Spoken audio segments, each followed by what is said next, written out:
The ranking member of the House Budget Committee, back with us here. Good morning to you, sir, and welcome back to America's Newsroom. What's so wrong with Paul Ryan's plan?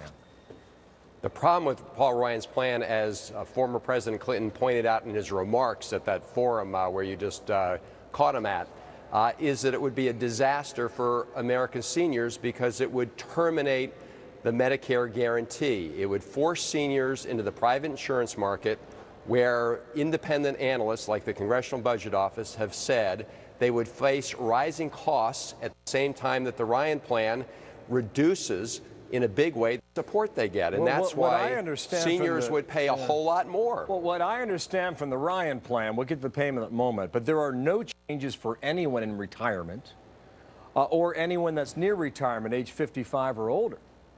What's so radical about that?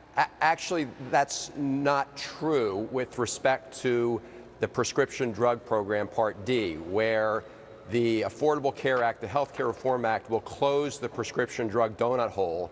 The House Republican plan, the Ryan plan, actually reopens that donut hole for seniors. Now, with respect to the other provisions that you're talking about in the Ryan plan, what it would mean is beginning in the year 2022, a senior would pay $6,000 more than they would under the current Medicare program. In the year 2030, it's $11,000 more. What I'm reading is that in that year, which is about 11 years from now, the eligibility increases by 2 months a year.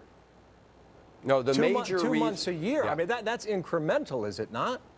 Bill, that's not how the Republican budget plan, the Ryan plan. I'm reading this, and the other thing he says is that but Bill, that's not how they get their savings. Then I'll allow you to answer.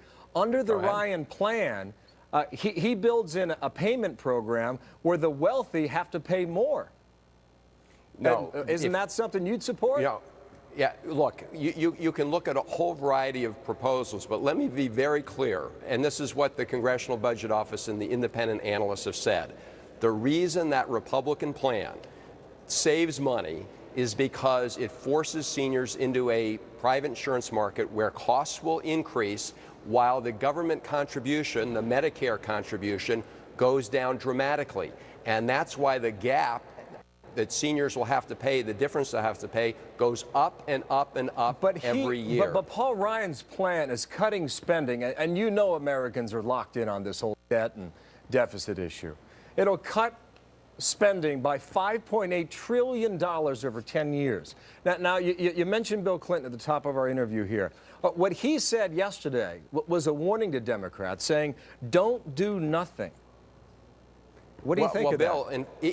Bill, he's right that we need to do something about the budget deficit, and in fact, we put on the table but specifically cuts in on a lot Medicare, of he's warning Democrats not to do anything and don't just bank on a Republican plan being out there and being public and then being lambasted by others. Well, as Bill Clinton pointed out, the Affordable Health Care Act, the Health Reform Act, actually enacted some Medicare reforms, which has extended the lifespan of Medicare. For example, we eliminated the overpayments to the Medicare Advantage plans, some of the private insurance plans that were being overly subsidized, and by doing that, we allow the dollars to travel further. There are also other things you can look at. For example, in the prescription drug plan, when the Republicans wrote that plan, they denied Medicare the ability to negotiate drug prices. I mean, every private insurer is allowed to negotiate drug prices. They tied the hands of the Medicare program, said you can't do that. This is where the debate begins, and I apologize we're out of time, but I appreciate you coming back and talking to us. We talked a week ago. I want to bring you back on.